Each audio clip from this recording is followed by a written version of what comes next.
خسته که قسم په خدای دی که نه د اختر شپه ده یو پنځه لرم که د سبا وړم ما لرل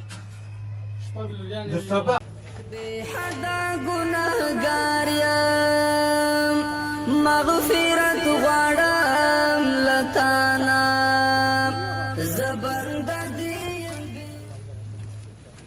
خالق پروردګارم دنیا او آخرت خسته که قسم په خدای دی که نه د اختر شپه ده یو پنځه لرم که د سبا وړم ما لرل د سبا او 14 کسه کور یم پوه شي نو زه څه وکړم قسم په خدای د غرمې کور کې مې جنګ وکړ همداسې په جګړه راووتلم ته وایي ولې مالې بس نشته دی خدای دې راکړي یو پنسوي در سره جیب کې دی چې د هلکانو ته مو ښوده نو ټول ته ویلې که ما سره د دې نه سیوی که نه الله دې زما په کفن کې زما د بچو په کفن دي پوه شي ډېر خفه ولاړ تاسو نه چې تاسو موږ سره کومک وکړه موږ سره مرسته وکړله شپږ مې لورګی یو بې زوی دی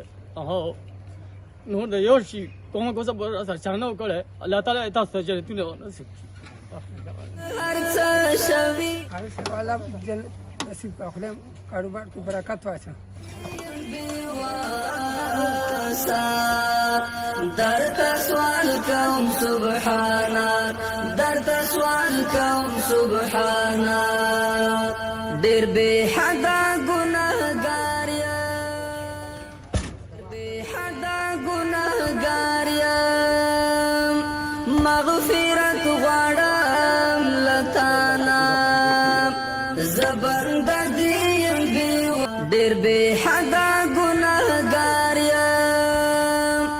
مغفرت غواړم لتانا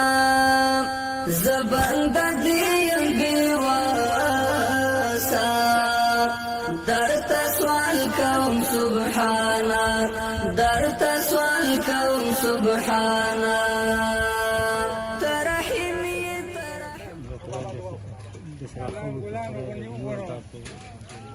ګلي ګلزار بچیا خدای دې هغه دنیا ښایسته کړه ټول مسلمانان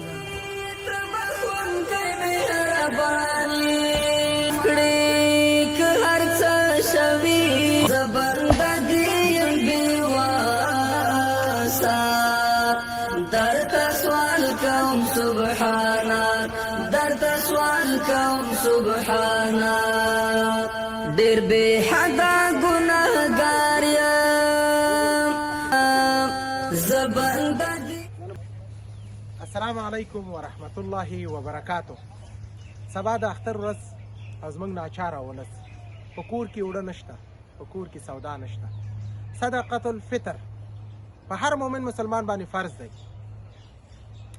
نو جنس اخیستل دي